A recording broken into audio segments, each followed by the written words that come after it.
Okay.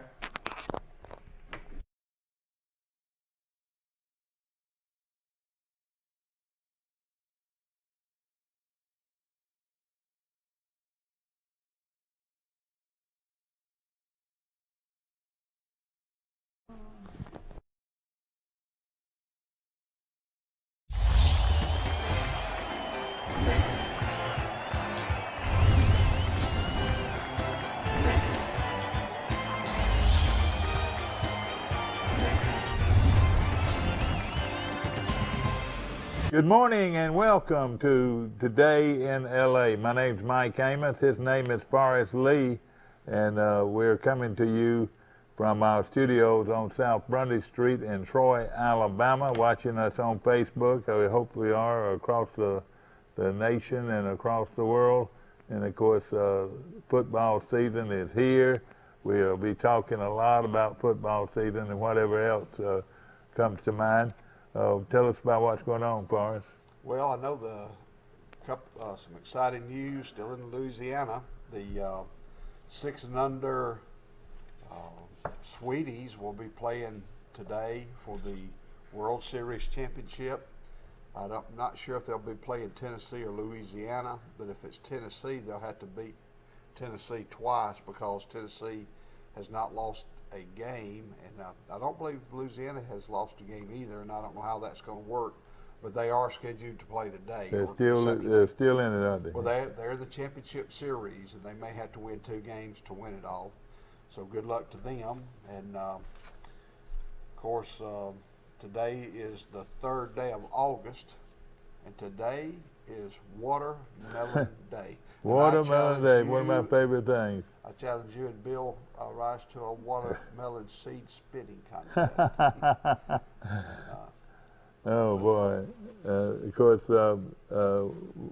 with football season coming up, the bands start playing, the cheerleaders start cheering, and school starts, and all these kids, these sorority girls, probably, gosh, somebody told me it was close to 1,000 girls at one time, but I don't know if that's fizzled off or whatever, but I've heard that the sorority gang is more than it's ever been, which is great. That's great news for the Greek system. And you're exactly right. And of course, Squeal Day, what they call Squeal Day, will be Saturday. I'm thinking. I think they call it something different now. They call it Bid Day, or yeah. Will it be? I know what you're talking about. It'll be on the. Will it be on Saturday? Usually is that Saturday morning? It's going to be Saturday morning, usually around 9 or 10 o'clock. Yeah, that's the big thing, where the girls get their bids and they come screaming. They go screaming across the capstone or the over there. And of course, Bill Rice is here. How you doing, buddy? Yeah, get a tardy slip again. I'm fine. Thank y'all. How are y'all? Well, you know. I hear you talking about Squeal Day. Yeah, that's exactly right. You know all about that, don't you? They call it Bid Day, but they. Bid Day, whatever. That'll be on over there at Sorority Row, and they usually come out of the gym in waves, and they probably release the Chi Omegas first because they have the furthest to go. Maybe the AO Pies, they're a little bit down near the lagoon, and then probably the Kappa Deltas, and then. It'll be an exciting time, I'll tell you that right now. A lot of parents and families will be there this year because there's no COVID restrictions at this time. Auburn University just mandated masks in buildings and on the transportation within the Auburn campus. But school starts for teachers Wednesday. The Troy City schools and I believe Pike County schools teachers report tomorrow. And then the students for Pike County and Troy City schools will report next Monday. Yeah, my wife has to go to school tomorrow, so y'all won't see me tomorrow, Thursday and Friday. I'll be home with the kids. And Pike Liberal Arts will start, the teachers will start next Wednesday, Thursday, and Friday, and the students will start on the 16th of August. Because there's a lot of new construction going on at Pike Liberal Arts. There's construction going on at Charles Simpson High School. My wife teaches in the 200 building, the English building, but they're renovating that. Really? And so she's temporarily going to be in the 100 building until they finish the renovations in the 200 building, which All is right, where so- the library used to be when I was in school. So the big day is August the 16th. That's when the kids go to school. Is that right? That's for Pike Liberal Arts. The kids come. Oh, this wait a Monday. minute. I'm sorry. That's for Pike Liberal. Troy City Schools and Pike County Schools will report this Monday, which will be the 9th. Wait a minute now. That can't be. That would be a week apart from. That's right. Well, that's how it is. Pike Liberal Arts is doing some construction. They had to delay the start of their school, but I like that. I mean, why do we got to start school in the middle of early August? Yeah, you're right. When did we start? We started in September. We started you're on right. we started on Friday before Labor Day. We went a half a day. Then we were off Saturday, Sunday, Monday. We went back full strength on Tuesday. That's how it was when I was at school. And we played our first football game the first day in September, which would be Labor Day weekend or whatever. And that's when we actually started football. And usually it was right after, either after we started the school or the same time we went to school. That was a big day, and you know the reason I know that was such a big day. That was also the time the farmers started picking their peanuts, and that was a big day too.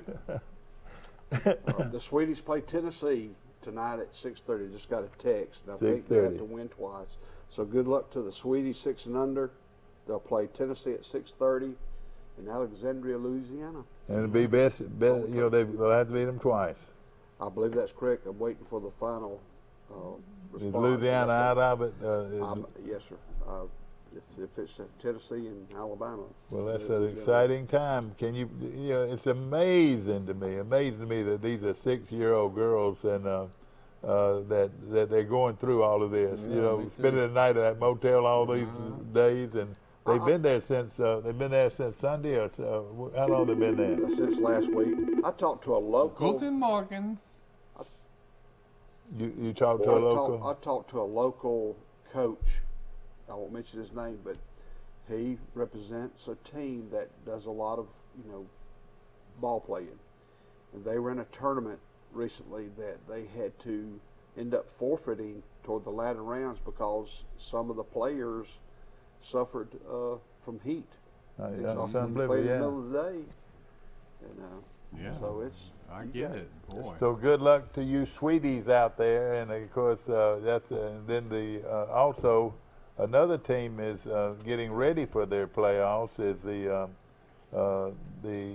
8 and under boys. Is that right? Have they started yet? they're about to start, and I believe they'll start Friday, maybe this weekend. But And the then they're Ozone, Ozone. 11 and 12-year-old, they'll be in Laurel, Mississippi as well. And I tell you what, that's good baseball. That Ozone is, and that's your 12-year-olds. That was used to be your little league age group. What we call little league back when I played, and but now it is your Ozone 12 and under. And what made this the Ozone was they started, and whoever came up with this, I thought it was a brilliant idea. You have your regular little league baseball where you cannot go off on base, before the pitch. Well, Ozone, you can play it just like the way it's supposed to play. You can get a lead. You can take a lead, from the bases. They move the bases back a little. I mean, pitching mound back a little bit. I don't know. I want to say 58 feet, but I'm not sure. And so what I'm saying, the game is played with all the rules that regular baseball is played, instead of some of the rules that you have in the old little league. That's right. Ozone is real good baseball, and Troy was one of the towns that went to that, and then the rest of the towns in this area started or got into it.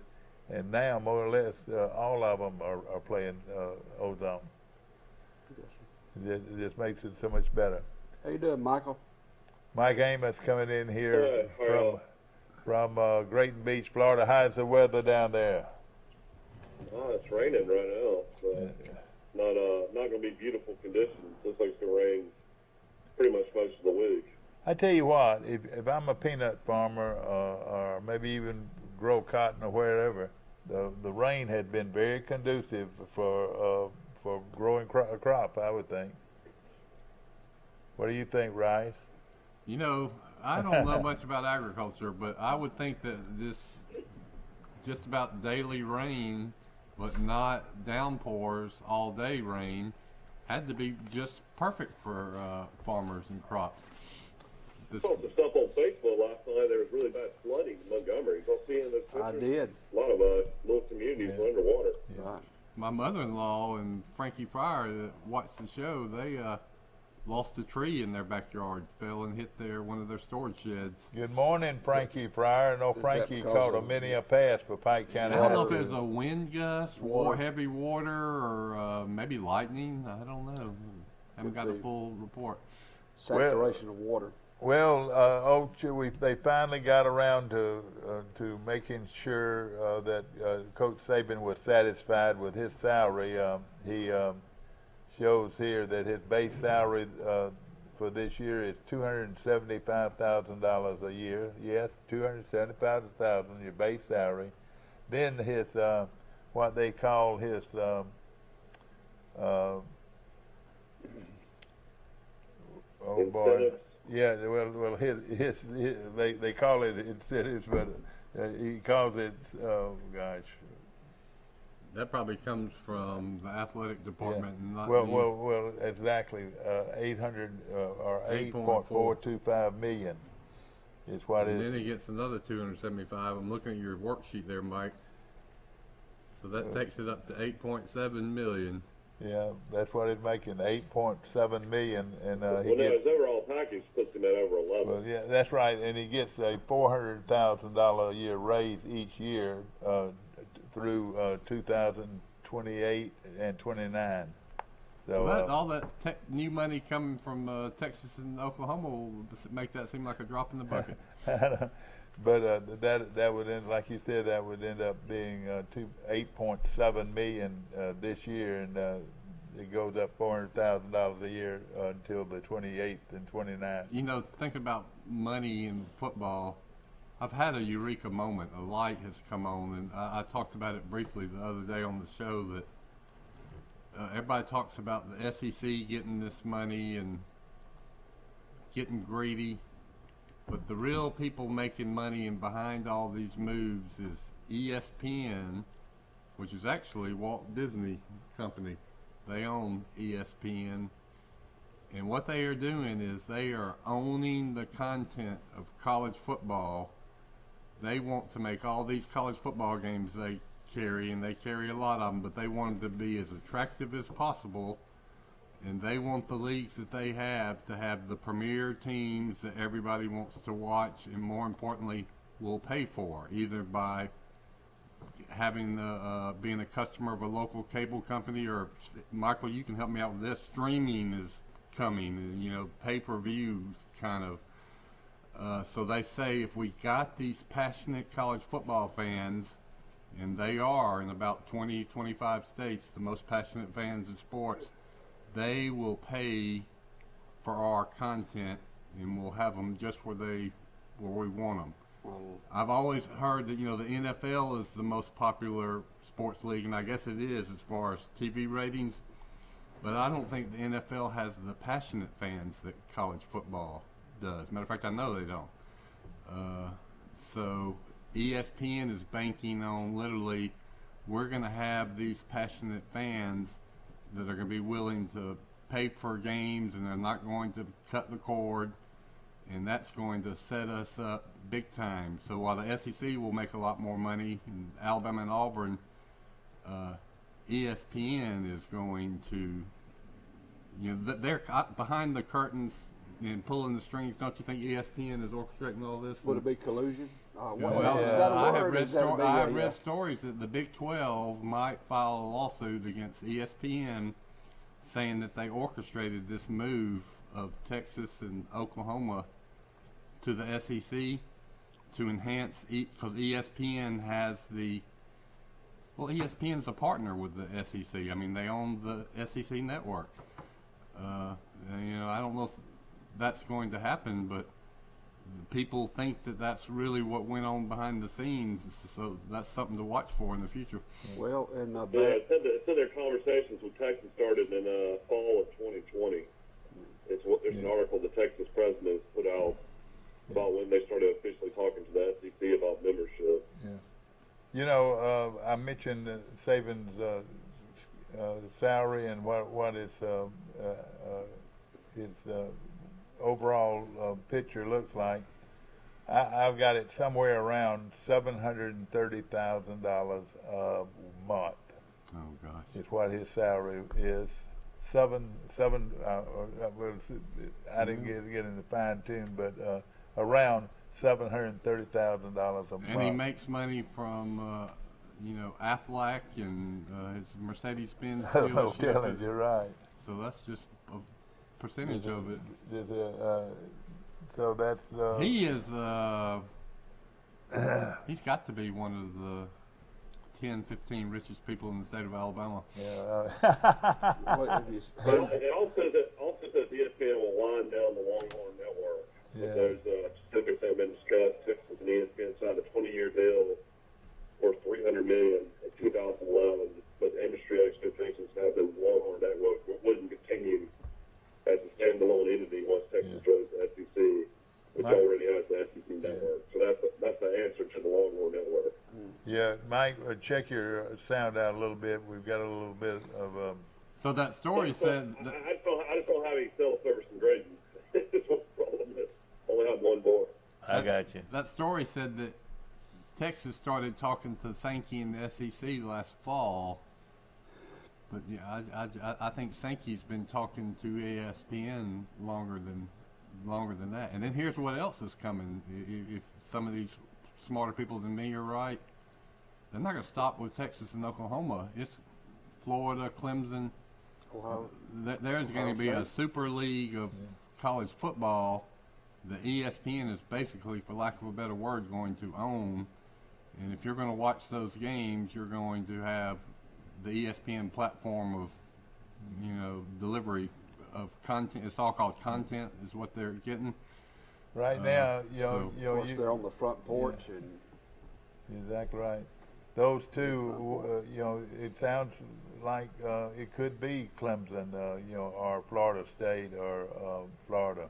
They want the brand teams that eyeballs want to watch, that advertisers will pay more for. They want Texas versus LSU, Texas versus Florida, instead of Alabama versus Vanderbilt, or Alabama versus Akron.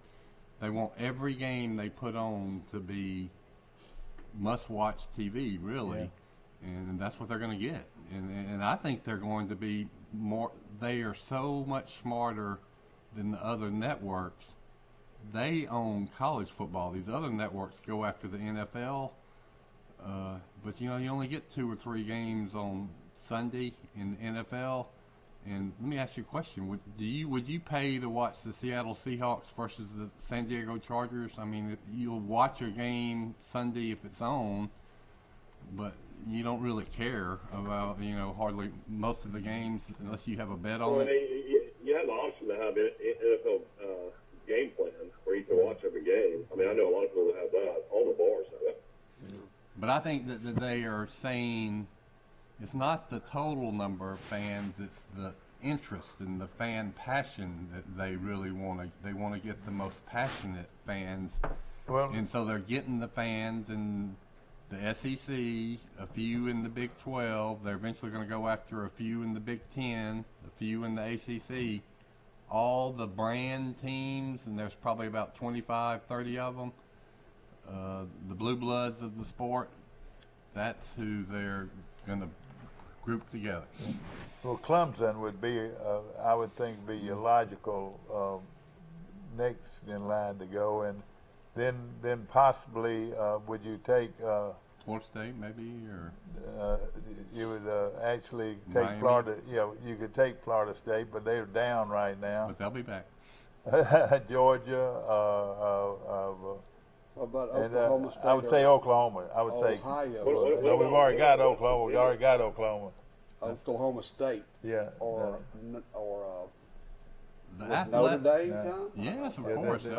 they would have to Ohio approach State. Notre Dame. You're right. And Ohio State. The Athletics done good coverage on the long term. What's going on behind the curtains. And one column is named the 25 teams that are must-have for for must-have content. Yeah. And it's your brand. It is the part of it's TV markets, but that's not all of it. So they did say Miami and Florida State and Ohio State and Michigan and Penn State, Nebraska.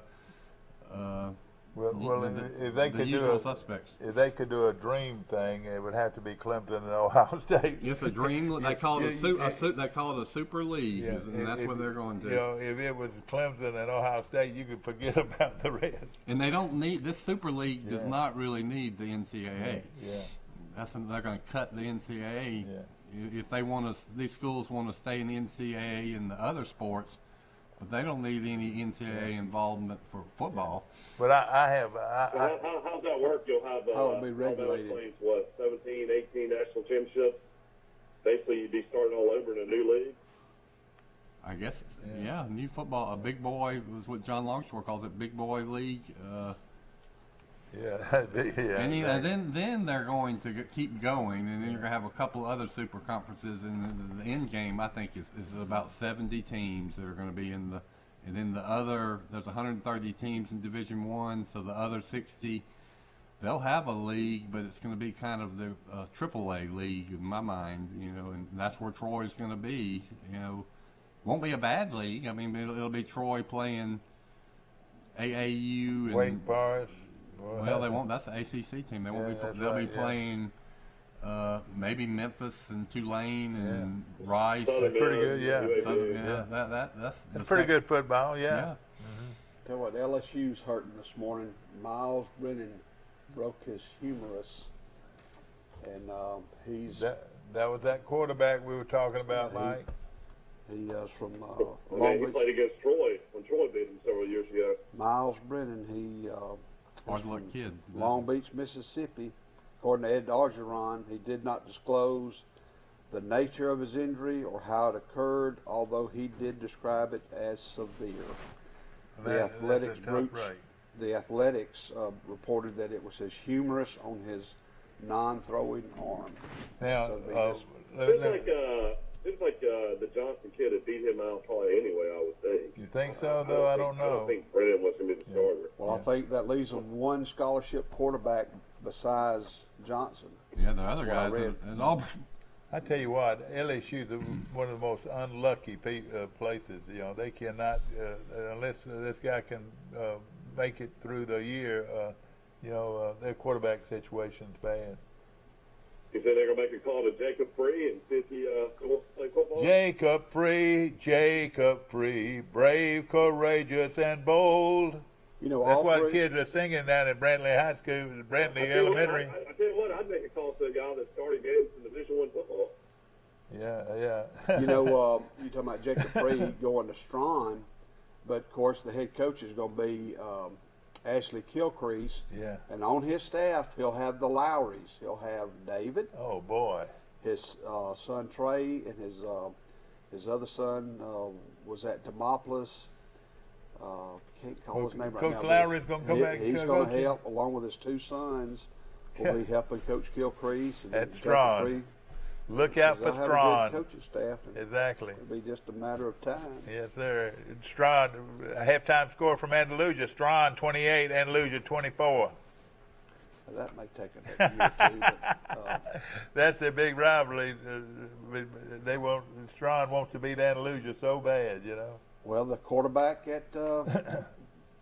has already enrolled at I want you to Ohio hear this, State. Mike. I want you to hear this. Ewers has already. Yeah, I read it yesterday. And he is practicing football at Ohio I State. mean, this guy's going to play this year, Mike. This kid, he's going to skip his 6'3", 206. Can he play this year?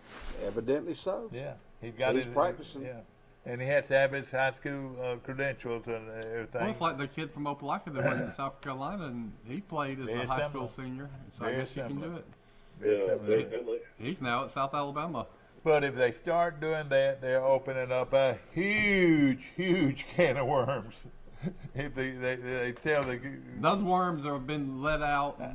I mean, they could drive Who over. let the worms out? They're out. I mean, you're telling me, Forrest, is that this college scout can go and get in his car and go over there and tell the senior to be quarterback at Charles Simpson that, hey, you've got enough credits. Come on over here. Just come on and go with us. Well, they're getting credits in high school as an 8th grader. I mean, they can start getting high school credits while they're in middle school, and before they graduate high school, they already got half their college career ready with this dual enrollment and all that kind of stuff. And my thinking is, if you're in high school, be a high school student. And I mean, athlete. like Tucker Kilcrease, you could tell Tucker Kilcrease that you've got all your, and he probably already has. You've got all your credits and all that, so you can go ahead and come up to Troy and play right now. Is that true? Most high school kids, in my opinion, are not ready. But With a a few, few- they're with not a ready. few- a with few a could few. do it. But Sociably. Well, yeah, you need to develop socially and physically. I hope that guy's not going to lose a year of eligibility when he could have been a high school senior. He might want that later on down the road. Well, another thing that's going on in the Mobile area, Shamir James, Florida's 4-star senior line, he's committed to Florida. He withdrew from Faith Academy this Monday morning, and they don't know where he's going. He was wanting to go to, I believe, what's the big school down there? Another school? Blunt. I But read he's, according, He ineligible can't. because in the same region unless they make a bona fide move or whatever. But they don't know where he's going. But he withdrew Monday, and the coach said he was happy as a lark the other day. Boom, gone. One day gone. All right, but now so he's still staying in high school. He's going to be in high school somewhere. We don't know where. Ladies and gentlemen, but He's got to get out of the area, though. He can't play because Faith Academy and Blunt were in the same area. Yeah. They can get him at Pilot Lawrence. yeah. Yeah. What about Gulf Shore? Oh, I wonder boy. if you Going found somewhere. him and get him out of Scambia. I don't know. Whoever gets the bid. Oh, I hope it doesn't come to that. Simone Biles just won the bronze. She came out the competition and won the bronze medal in the balance beam. So I'm sure thank God she we're done talking about Simone Biles. And I'm sure she's not. It's now done in the Olympics. That is surreal that it was mental health issues, wasn't it? So she dropped out, but then her mental health issues went away enough where she could They come said back she- and compete and Well, win. apparently the balance beam is like not even her best, Event. what is it called, event, I guess, yeah. So she came back and actually won a bronze and something. I think she finished 7th as far as her numbers beforehand going into that event. So You know what her I main guess problem. it's good that she won a medal. You know what one of her main problems was, and I reckon as a gymnast it'd be unbelievable. She couldn't tell whether she was up or down. Now that's pretty bad. That's No. pretty bad, isn't it? Well, that is When serious. she's yeah. up, when she goes up, she says that she did not know whether she was up or down. Mhm. Yeah. Well, for Yeah, what they call it, the spins or something like Yeah, I that. don't. Yeah, something like that. But that was, worst thing in the world for a gymnast. Well, Thursday, the United States women's soccer team has a chance to win the bronze versus Australia. And Friday, Sweden and Canada are playing for the gold medal in soccer. So the women's soccer team has a chance to win the bronze medal. I'm about ready for football season to start. I'm already done with the Olympics. Well, it's going to be a lot of fun. It looks like. And Well, high school starts the 20th of August. When So is the that Olympics is- over? Friday? I think so. yeah. And So again, depressing. You see these huge, I was watching some of track and field last night, and, that huge stadium they built, and just nobody can be there. It's just so depressing. I know. And it was raining, and it was just like, man. they had all these facilities ready last year because the Olympics was supposed to be last year, and there's just no fans in them. And then I get so angry. They've been tested nonstop, and they're tested every single day. And these people have to wear their masks when they're doing their interviews. I'm like, dude, you just want a gold medal. You just want a silver medal. Take your mask off, do the interview. Let your family and friends see. Who cares anymore about wearing a mask when you've been tested nonstop? Well, also, the thing that Tokyo gets out of this, Tokyo is a beautiful city. I mean, the footage that we've seen of Tokyo itself, I think Tokyo will become a wonderful vacation site. Well, that's why they make bids for the Olympics. That's exactly right. I believe more than any town out there, they really got good exposure. Did you go to Tokyo or did you go to Hong Kong? What? Well, I would think I'd rather go to Tokyo. I know, but did you go to Tokyo or did you just go to Hong Kong? No, I didn't go to either one of them.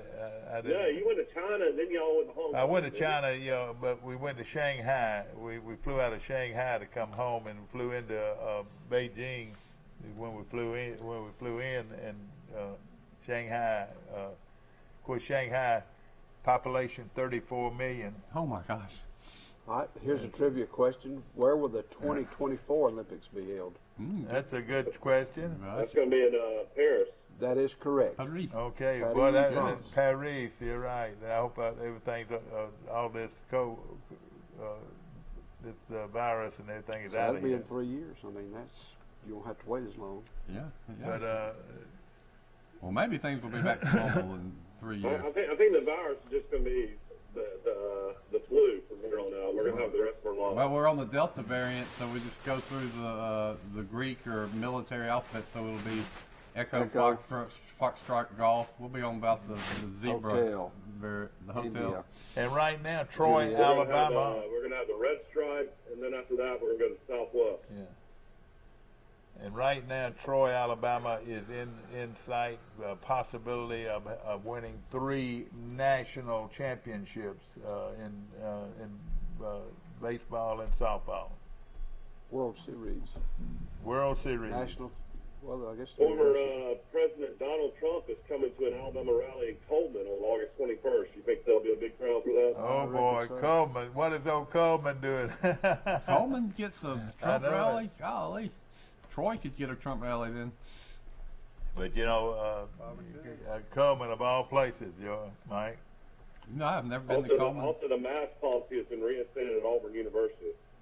All right, tell us about that. Tell us about that, Mike. Ozark City Schools as well. Masks are once again required on campus at Auburn University due to the raising COVID-19 cases.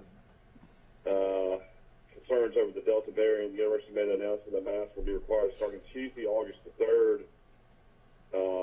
And basically just going into what the reason is for why they're doing it. I got good news on the Delta variant, though. It was in England 2 months before America, and then India before that, so you knew it was coming. But they say cases are plunging in England, so the Delta variant has lost its big mo in England, which tells us that, in about a month and a half, 2 months in America, the same thing will happen here. I beg my So leave. the policy applies to students All right, and let's go on break. visitors regardless of vaccination status. Yeah. When it comes to surgery, precision is perfection. The very latest technology available ensures the best possible outcome. The Mako Robotic Arm-Assisted Surgery System is now available at Troy Regional Medical Center. Skilled orthopedic surgeon Dr. Robert L. Liljeberg and his team provide patients with faster recovery and better movement after a knee replacement surgery. When accuracy matters, you deserve the very best. Troy Regional Medical Center. The City of Montgomery Department of Cultural Affairs is excited to welcome country music icon Martina McBride to Riverwalk Stadium on August 14th. Tickets are just $30. Get your tickets online at montgomeryal.gov or in person at 200 Coosa Street. Martina McBride with special guests, the Wilson Brothers Band, on August 14th is brought to you by Embassy Suites, Blue Water Broadcasting, and Bama Bud. Are you ready?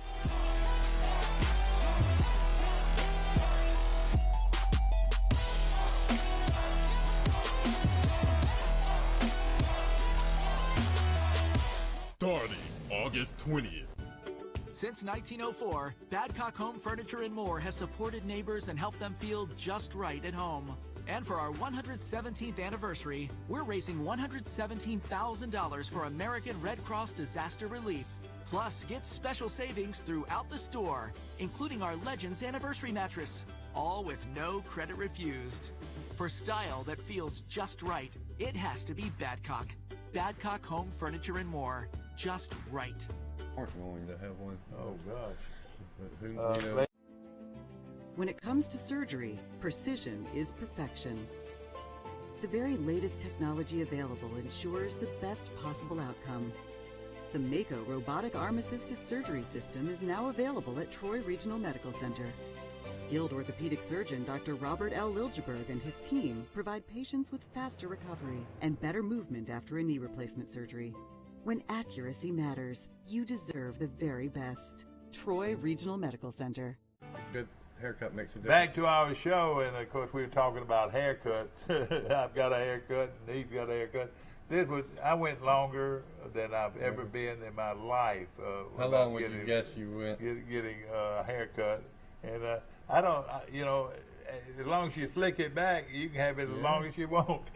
but I went to my barber, finally got in there to see her, 2 or 3 times I went, and I couldn't get in there. No. And I finally got in there to see her, and she went in and cut my hair. But it is a little bit different, and you do too. You got quite a hairdo, bud. We might be advertising that your hairdo.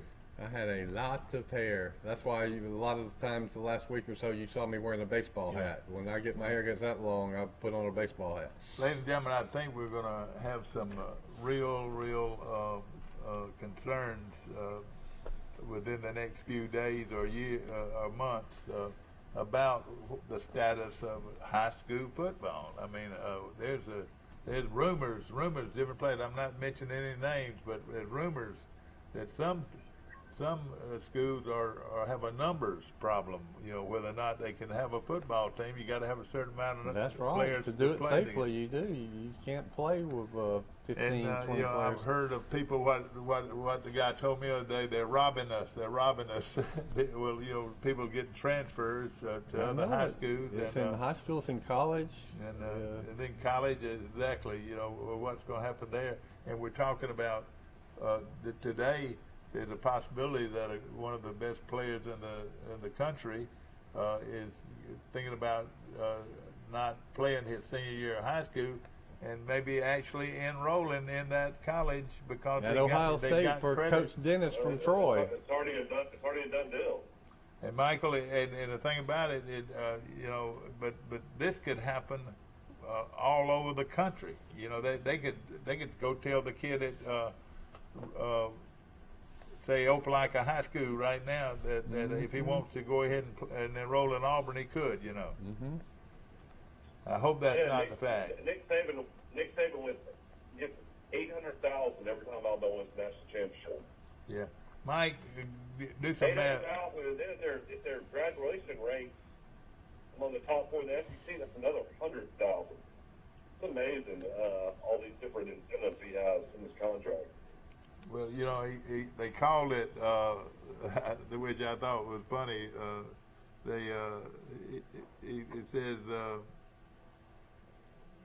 maybe I'm looking at. Who doesn't mind is all the other coaches at Alabama, men's and women's, because that program has brought so much money to the whole athletic department that's raised all their salaries. The team coach is making $160,000 a year. Oh my gosh. Somebody made a point on this conference realignment and issue.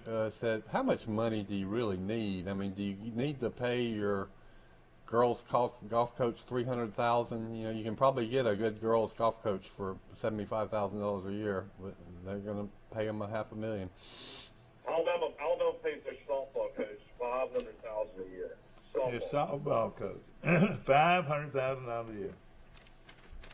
Well, Boy, that's about what Zach Etheridge is making, and Dennis from both under 30 years old as an assistant position coaches. Yeah, that's right. But it used to be a college assistant coach would make $40,000 a year.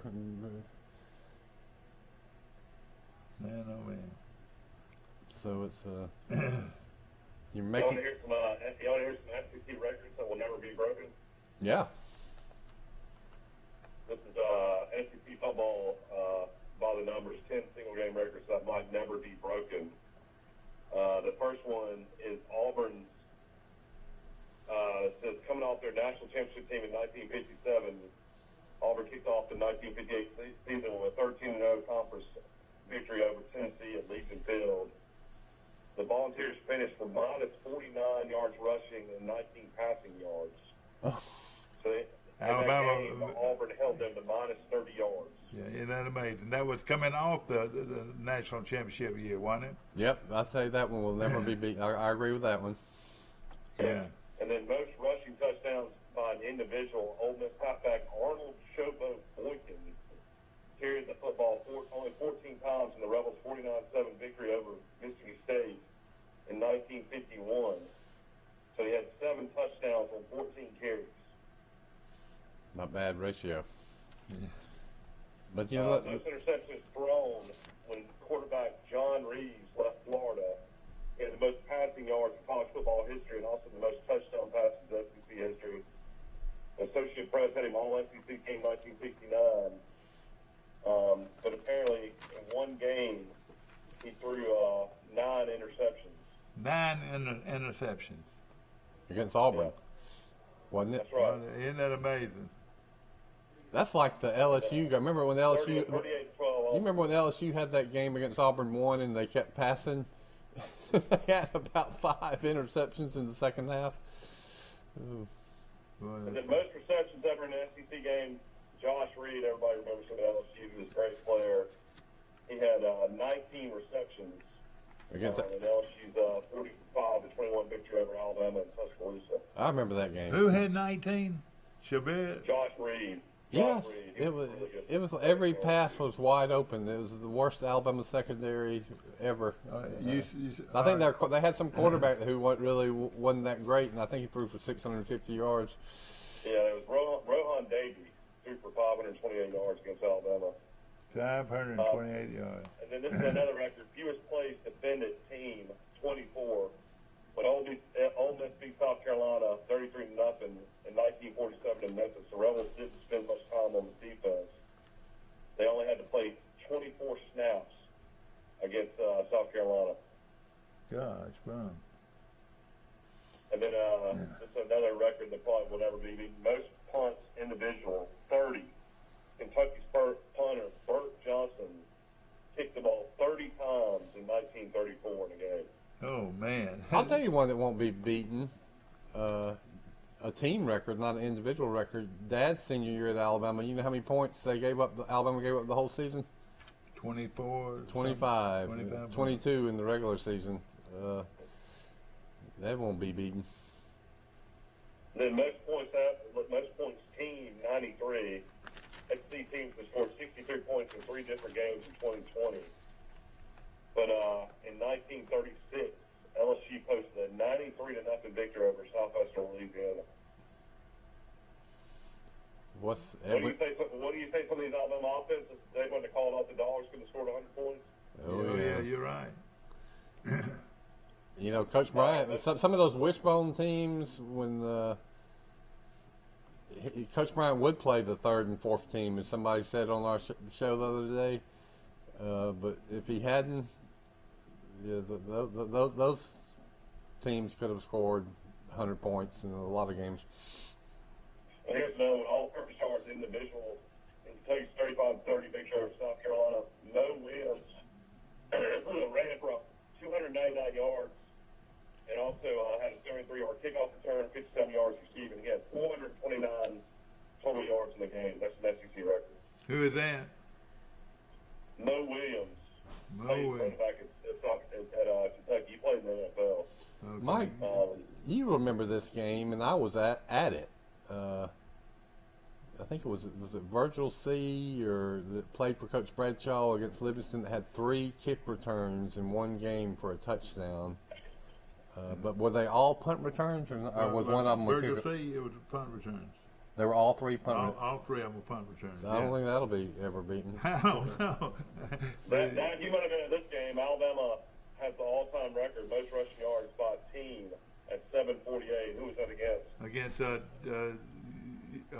VPI. Virginia Tech. I was at the game. It was at Virginia Tech in 1973. Alabama won 77-6. Yeah, Everybody. 748 yards on 63 carries. Let me tell you about that game. I was there. So that's 11 times 7. That's 7 touchdowns and 11 touchdowns and 11 extra points.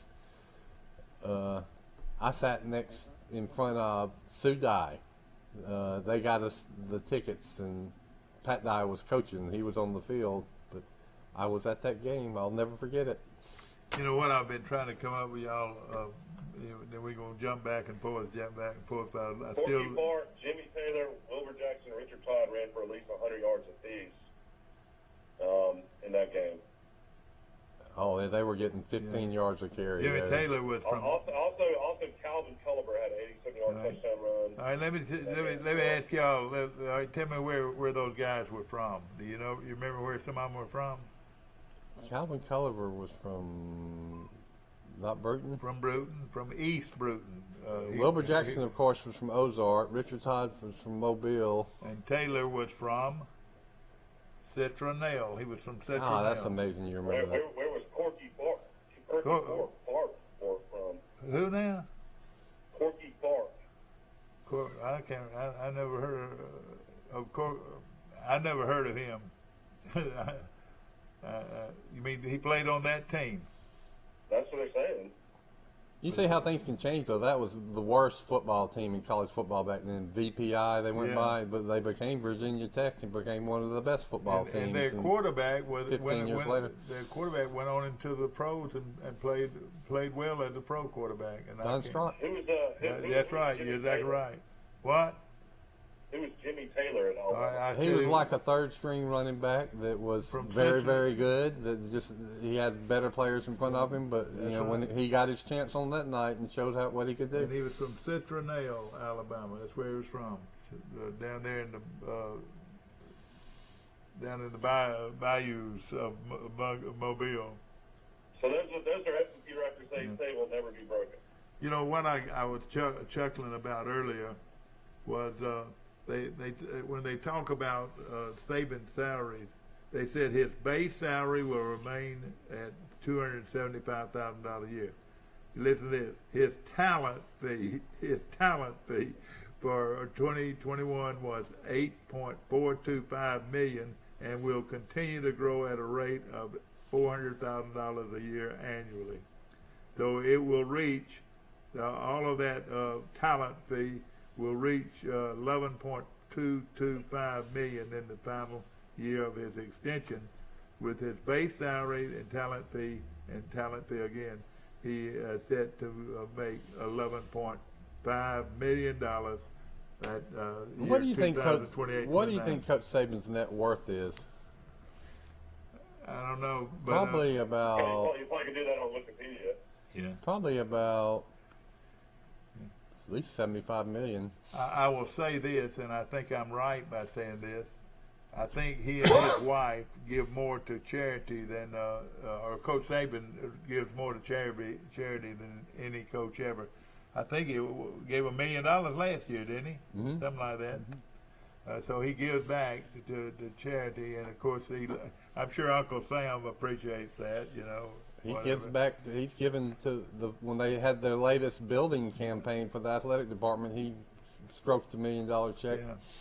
So he's a guy that lifters and leaners. He would be considered a lifter. Said he's worth $60 million. What now? That's pretty close. $60 million. What'd you say, Mike?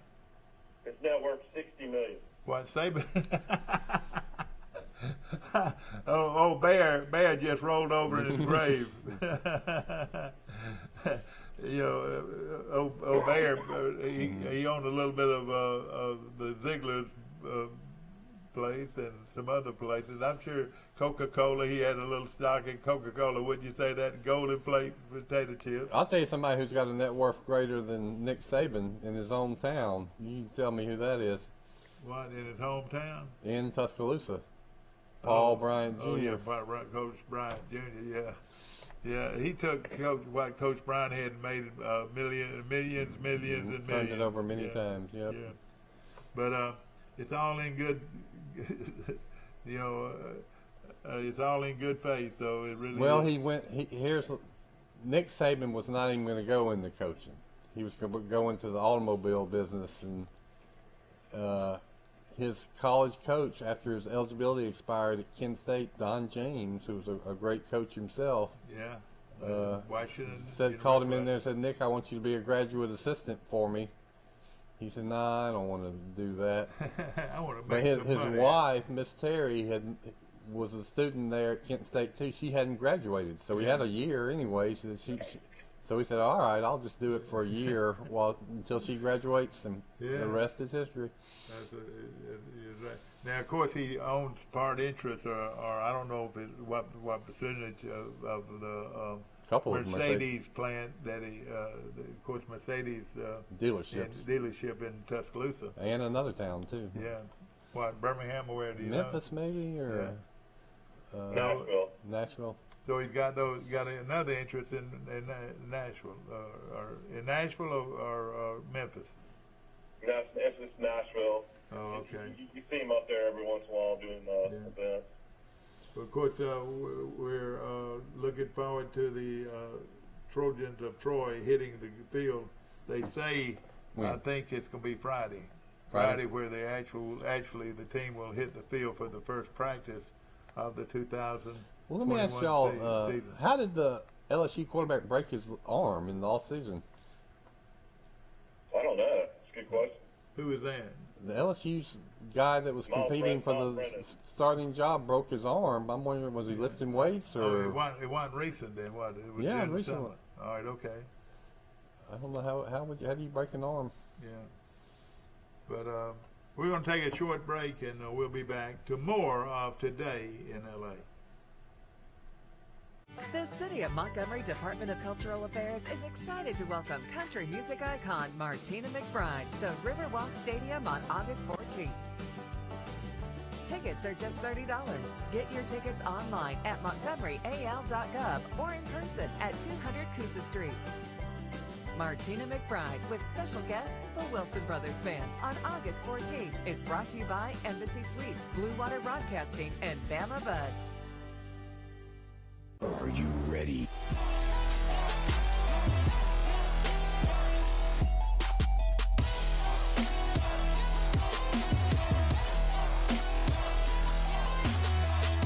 Starting August 20th.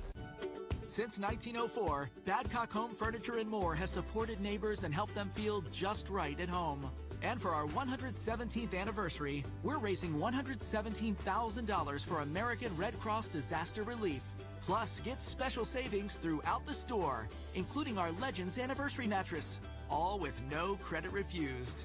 For style that feels just right, it has to be Badcock. Badcock Home Furniture and More. Just right. When it comes to surgery, precision is perfection. The very latest technology available ensures the best possible outcome. The Mako robotic arm-assisted surgery system is now available at Troy Regional Medical Center. Skilled orthopedic surgeon Dr. Robert L. Liljeberg and his team provide patients with faster recovery and better movement after a knee replacement surgery.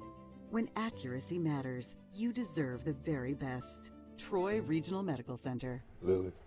Back to our show, and brought to you by some wonderful people at Troy Bank and Trust Company. Remember, Troy Bank and Trust Company is the only bank you'll ever need. And also, I want to mention our good friends at Bird Drugs, and they're baking, they're cooking eggs, and I like my eggs what you call cracked eggs, real eggs, and they'll. You don't like them? Do you like them scrambled? Yeah, I like them scrambled, but I don't like the. The powder.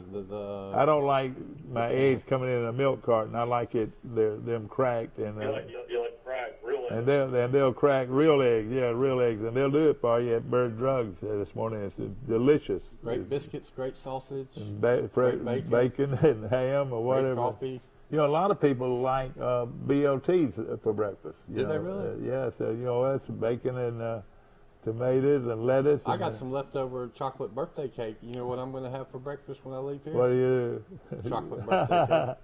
Okay. Of course, we're. Did you have a birthday, right? Mm-hmm. Yeah. Well, 57. How old are you? Oh, don't say. No, I'm not that old. Yeah. We know there's something that will age him a little bit. He played on the 1980 Charles Henderson State Championship team, Mike. Yeah, I played in about 3 games. That was 41 years ago. I was a sophomore. That's one of my claims to fame. I'll take it, man. I was a third-string quarterback, but I tell people I was the first team, B-team, junior varsity quarterback. Something about that 80 team was they played both ways. I mean, they did not play both ways. They just went, you had an offensive team and a defensive team, and you did not see any of them change over. Like Buddy Austin, for instance, would have been an all-American type defensive linebacker, but he didn't play any defense. He played offense and was a great one. He did when he was younger, but then when Coach Sheffield got there, you're right, he ended that. And then Jerry Beverly, the hero of the 80 team, as far as playing fullback and running the ball about 30 times, I think, that night when he won the state championship. They played just one way. He was. You got to give Jeffco credit. That's right. Parents happy. A lot of parents want their kids to play.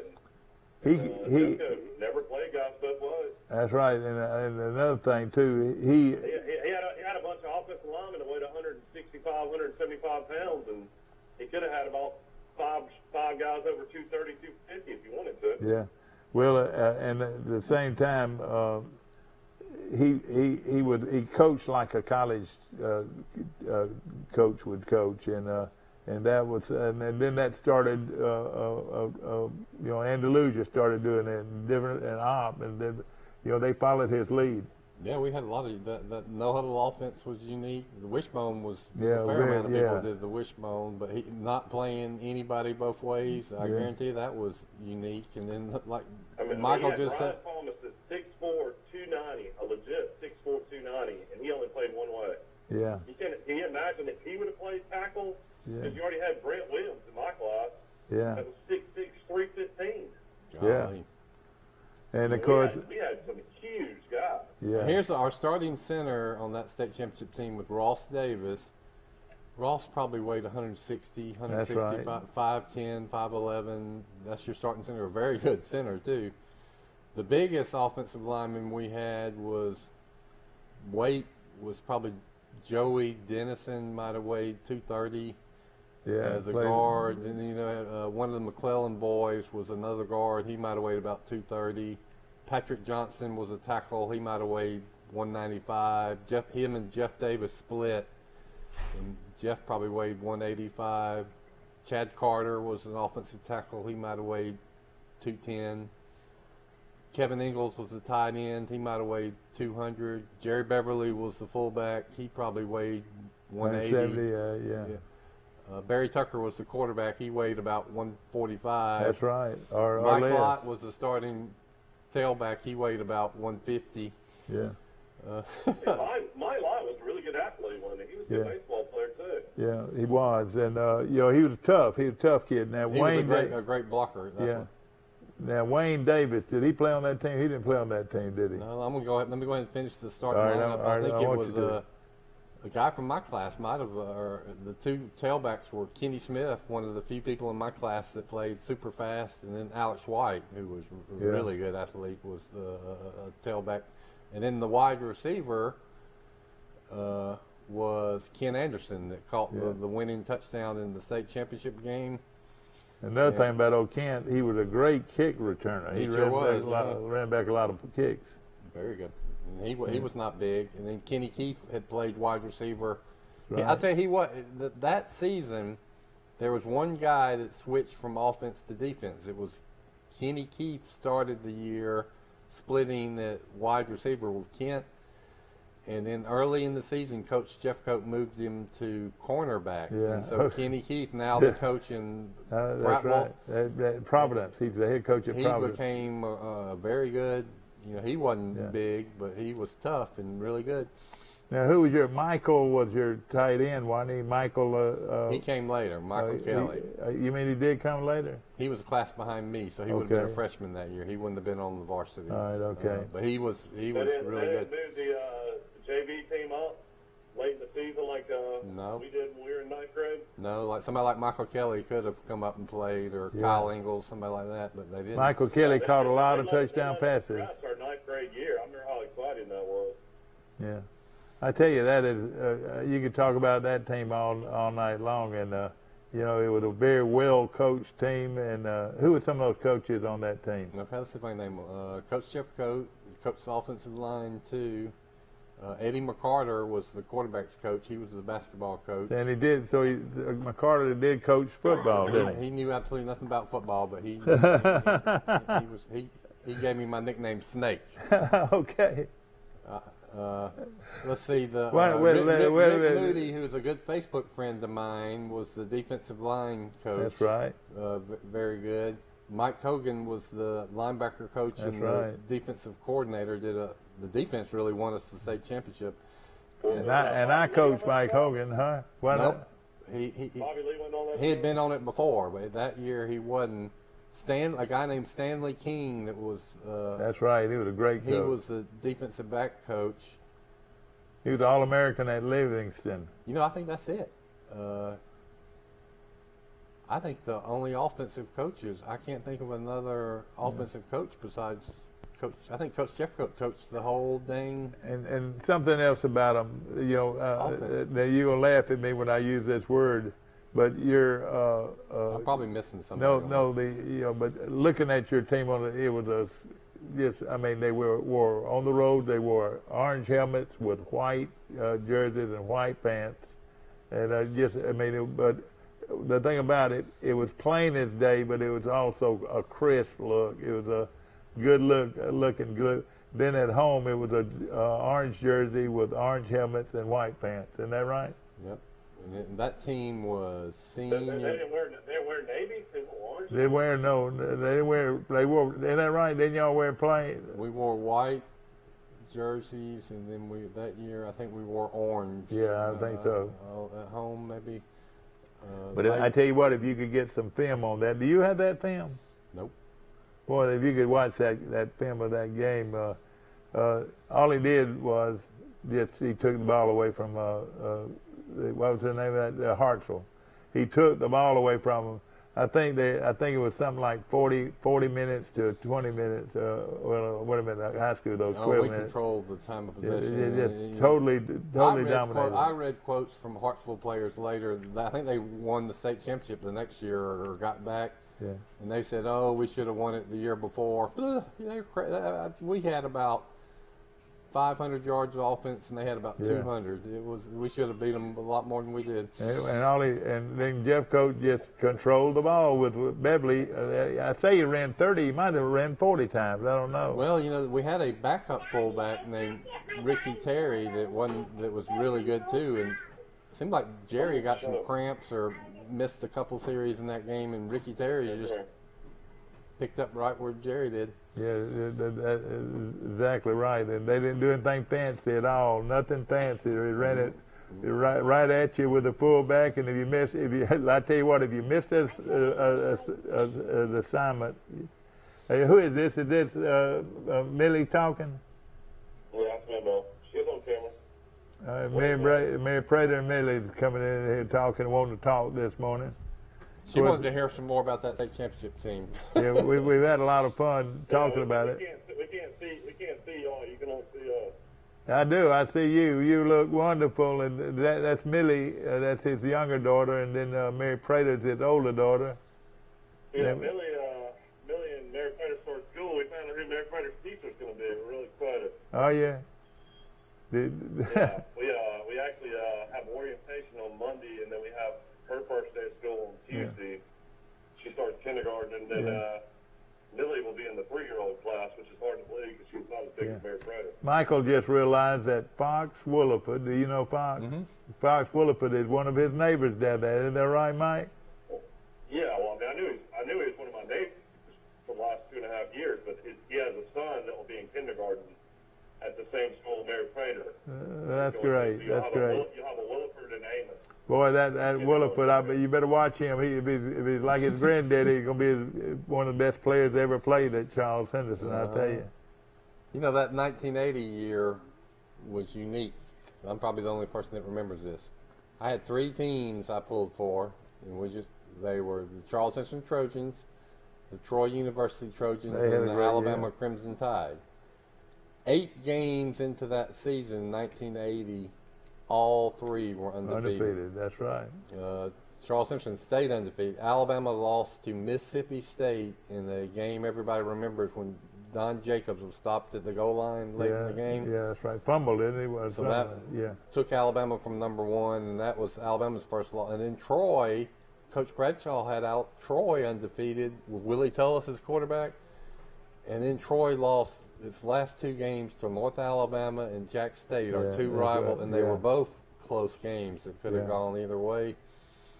But my teams were 24-0 for most of the season. I remember that Bradshaw team. It was ended up 8-2. I want to say. Yeah, we ended up 8-2.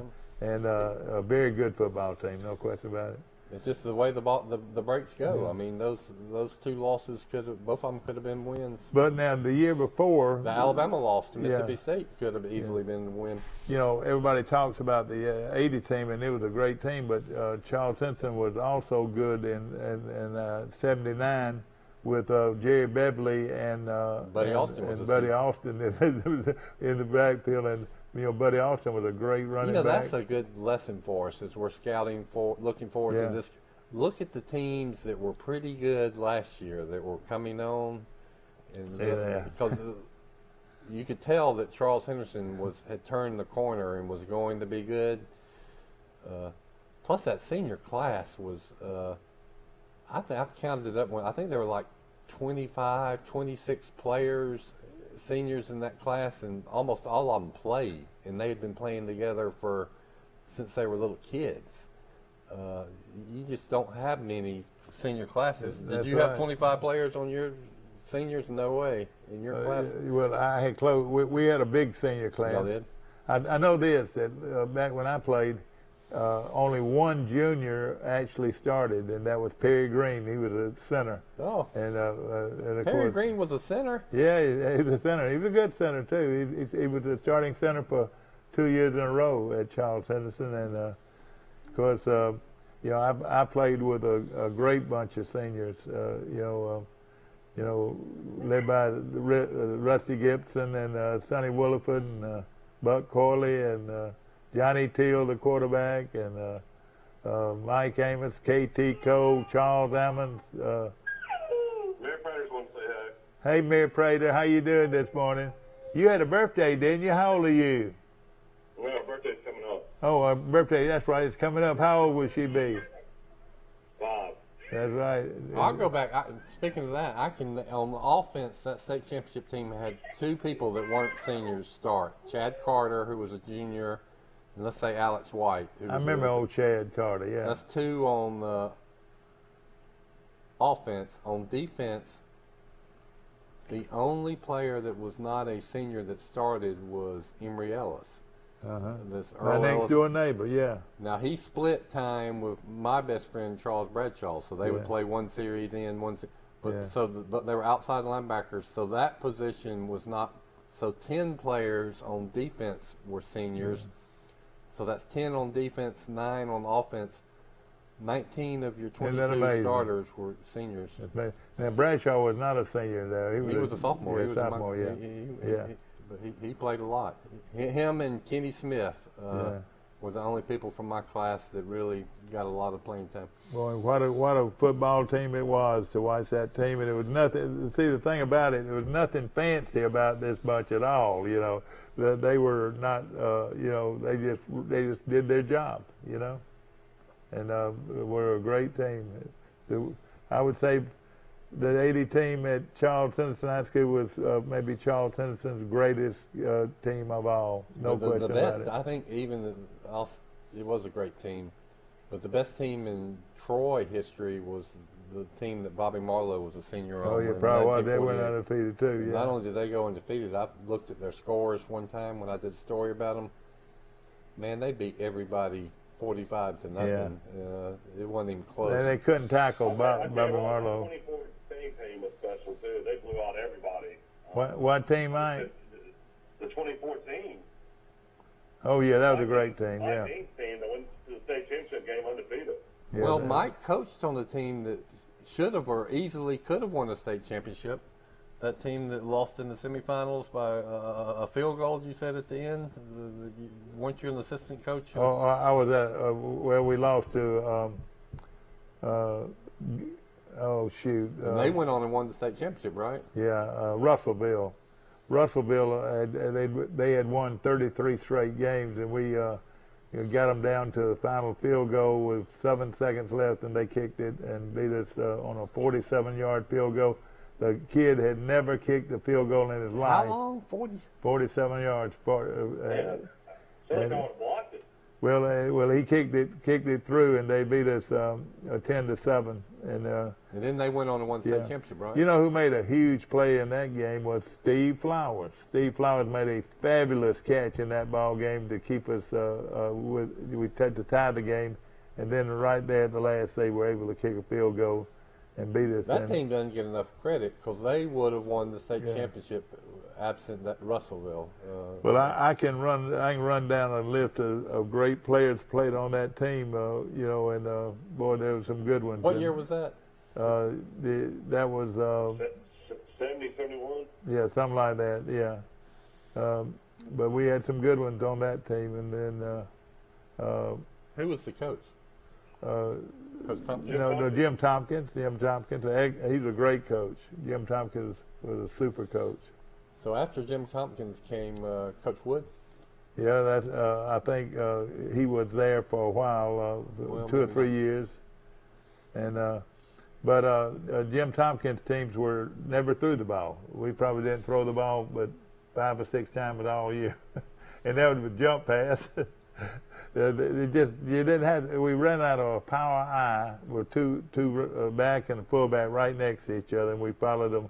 Yeah, they just ran. Where did Al Head fall between you? Was he a little after you? He was 3 years after me, and played on a great team. He had some good teams that he played on. Of course, beat Carroll High of Ozark. That had a team that had Dexter Wood and what did I see? You had Dexter Wood and what's the running back that went to Alabama? Wilbur Jackson and they beat them. Yeah, they beat them. They beat Wilbur Jackson's team? They beat them, yes, sir. They beat them. And Coach Frank Sadler's team, and of course Al Head was the quarterback, and they were real good. Did they use Wilbur Jackson as a running back or wide receiver in high school? Probably a wide receiver more than anything. They played Wilbur. Ellis Beck was the fullback. We had a fullback that was better than the next. I mean, he was a great player, and that was Richard Bassett. And this was a team that was very good. And Richard Bassett, and the other back was Ricky Henner. And those were 2 excellent backs that could run and could score from anywhere on the field. And Bassett tore his knee up on the first play of his senior year. Oh, man. And never played again, but later on played at Troy. But He'd then already committed to Alabama. Yeah. Oh yeah. He was going to be Alabama's wishbone quarterback of that era, and Beck from Ozark, they signed him instead, because of Bassett being injured. But he was a great one, boy, I tell you. We got the Olympic medal count. USA 71 to 69 lead over China. Russian Olympic Committee is 52 medals, but China's having a great Olympics. They've had 32 gold medals. United States has 24. USA has 27 silver. China 21. USA has 20 bronze. And then Russia and China are tied for second with 18 each. But so China is leading, and China is leading going away, and China is leading America big time in the gold medal count. Yeah. Though. What did you say that Russia was? Were they? How many gold medals do they have? Russia gold, they don't have many, but overall medals they have 52. So they're way behind the United States. But when's the last time the United States has lost? Has that been a long time? Yeah, you're right. A long time. Let me tell you. Would you rather win the title for most gold medals or most overall medals? I mean, I think overall is what you're going for. Yeah. You know something. Do y'all remember this? And this was a terrible time. But East Germany, you had West Germany and East Germany, and East Germany was common. It was well, it was about as totalitarian as you yeah, could be. and of course had the wall and all that. But now, can you remember? They were also real good in the Olympics. So East Germany. Had all these, they gave steroids to all their women. I know it, and I don't believe they even checked it for steroids back then. I don't think. Absolutely not. But that was a country that was real good in all the the women athletes looked like men. Yeah, they were. A lot of them were experimentals, wouldn't you say? Yes. Oh boy! But then nowadays, who's to say that that was the thing? But they just kind of went overboard with it. Did you know we ought to have a monument for Gorbachev? Gorbachev. We ought to have because he did so much to free that country over there. Yep. And and don't you know he went through a lot of criticism, from a lot of people. And Gorbachev, we ought to have a statue in his name. Yeah, he was a very significant person. Or we would have history. still been in a communist type situation in Germany. It took an adjustment for Russia to get used to that. Who said that Mr. Gorbachev knocked down that wall? Who said that? The Dutch Reagan. Dutch Reagan. That was his nickname, Dutch. Oh, really? Hey, you just that would have been a great trivia question. Yeah, Dutch. His book, his autobiography, was called Dutch. Did you read his book? No. I read a lot about him though. He was a great president. He was a great lifeguard. Growing up, he saved a lot of lives allegedly. And did he? He played college football at some little college, Eureka College or something like that. He played in the movie. He was a sports announcer getting started, and then he became an actor. That's right. Then he was president of the Screen Actors Guild. That's how he got his start in politics. Married a beautiful girl. Was that his only wife? No, he had two. No, he was married twice. Oh, he was. How long? How old was it? He was married to some actress, Jane Wyman. Oh, Jane Wyman. Jane Wyman. That's right. Big actress. She was a big-time actress, yeah. Well, Nancy was an actress when he married her. Right. She quit acting. That's right. It was how good an actor was Reagan? He was a B movie star. They said, he was.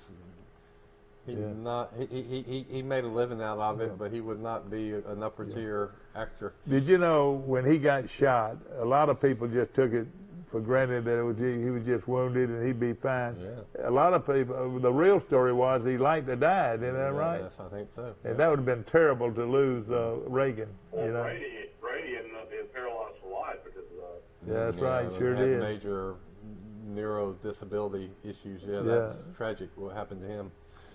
And and he lived Reagan's. The main thing with Reagan, though, I reckon, if anybody ever said what was Reagan's finest hour, it would be Mr. Gorbachev, tear down that wall. Isn't that right? He gave some great speeches. I wonder. Reagan was way into his 80s, wasn't he? When he was finally done, he served 2 terms. No, I think he was 70 when he got elected, which everybody thought was so old, and so he would have been 78 when he finished up. And you could tell he had Alzheimer's, which eventually affected him most of his retirement life. But I wonder, could you take any of the old footage, press conferences and things like that, and seen that in him? You can see the early signs of it. You could. Yeah. Of course, we've got the final, the most important date for you to remember is that on August the 9th, the Troy Public Schools and Pike County Public Schools start school on August the 9th. That would be when a week from Monday, a week from yesterday. Well, and then of course the Pike Liberal Arts, which usually starts their school a week before public schools.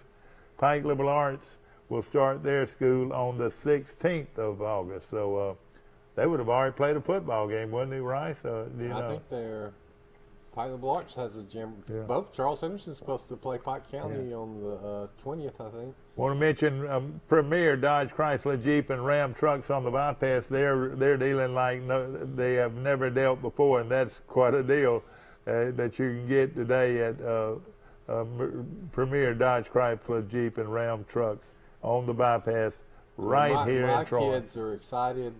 Jack's going to kindergarten, so he's excited. He's got a lunchbox. He likes his lunchbox. Yeah. He's got a backpack. You know, you're a kid. You got to have one of those backpacks, Michael. You know that, right? I didn't know we had a kid the same age. We started kindergarten? Jack is starting kindergarten. How old is Jackson? He is 5. 5 years old. All right, yeah. And then Mary Planter's going to start at 4. She doesn't turn 5 until August 19th. Isn't that crazy? Well, she's like me.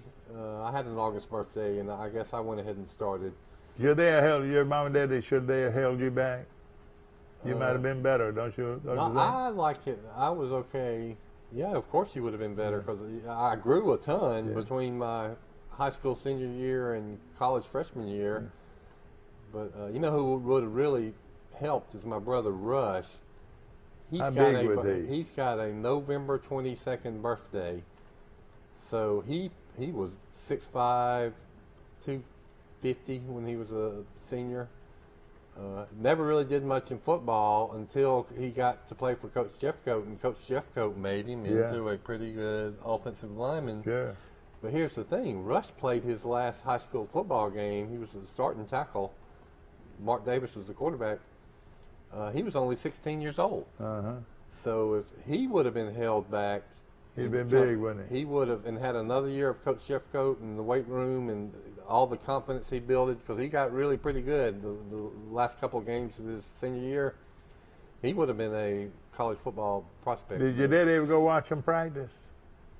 Never did he? No, because you would think that of course, his dad played at Alabama on a national championship team, the 1961 national championship team. Well, I wonder what a coach's opinion is on something like that. I mean, I know Jeffcoat played college at Livingston, and he was a good player. Then, of course, he coached in college. But when you look up there and you see this guy say for Bear Bryant at Alabama, I wonder if that's intimidating for a coach. Or it just doesn't bother him, or it wouldn't bother Coach. It wouldn't bother Coach Jeffcoat. He would know that your dad knew football, though. But Dad didn't. I mean, that wasn't the type of guy he was. Yeah, Once he was done, he wouldn't. He never. He barely went to any of our. He would go to the games. And were they proud of you? Did they ever talk about it? Y'all talk about it around the breakfast table? We have to pull it out of him, but we love to hear the old Coach Bryant stories and football stories. But on a game day weekend, you played the game on Friday night, and did he have breakfast ready Saturday morning? Man, I think we did. Did he? We had fun. Sometimes we went to church, and then I guess sometimes we didn't, because some of my fond memories are on Sunday morning, reading the Sunday sports page of the Birmingham News and the Advertiser. Yeah, that's right. And then watching the old movies on the Ted Turner's old movies channel, all the black and so that's how I know so much about all these old westerns and. Well, what is this? Sergeant York and. What is this new television network that I watch all the time, Mike? What is it? You watch Netflix. Netflix, and I'm watching one of them that had gosh, I don't know how many episodes was it, but I'm watching. Gosh. You know, I would say that by the time I was a high school senior, I'd seen Shane 7 times, Casablanca 5 times, you know, Sergeant York 6 times, Citizen Kane 4 times. You know, there's all these movies that none of my peers were old movies. Red River, you know, 6 times. Who shot Liberty Valance? How about that? 6 times. Get 'em, Liberty. I watched a lot of them. True Grit, Jeremiah Johnson. Yeah, exactly. I like Jeremiah Johnson. I like Josie Wells. The Pride of the Yankees. I'm just going through it. That's right. I'm trying to think of the black and white ones. And then an underrated movie. Well, it's not. It's considered a classic. Is the Kane Mutiny, but what was the Humphrey Bogart, Catherine Hepburn movie where they went down the river? And, Casablanca? Casablanca, no,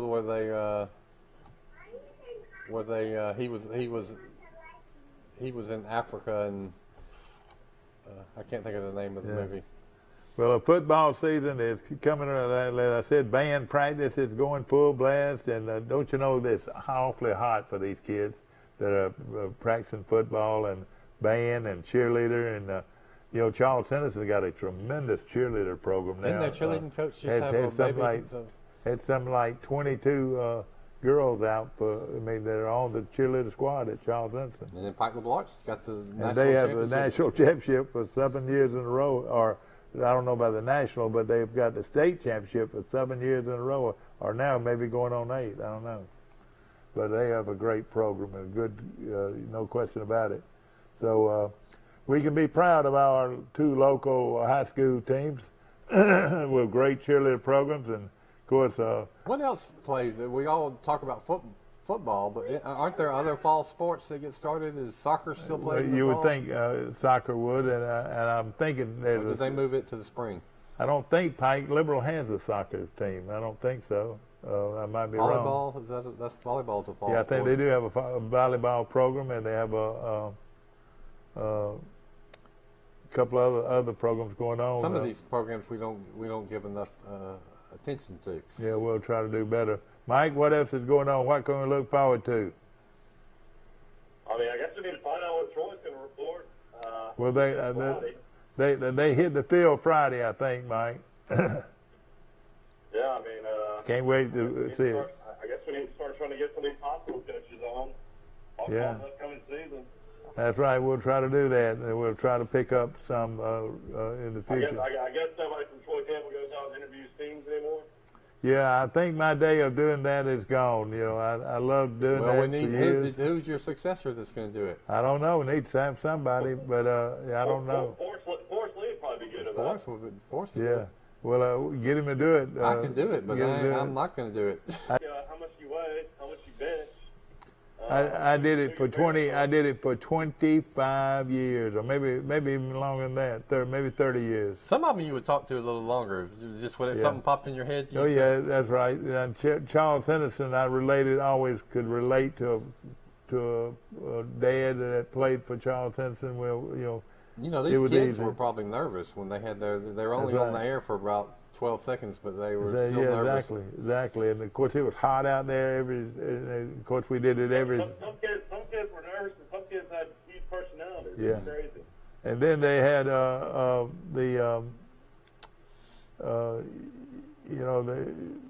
cheerleaders. We did cheerleaders and a lot of the band members and you did stuff. Junior high teams. Yeah, exactly right. I would like to count up all the people who have interviewed and your cameraman.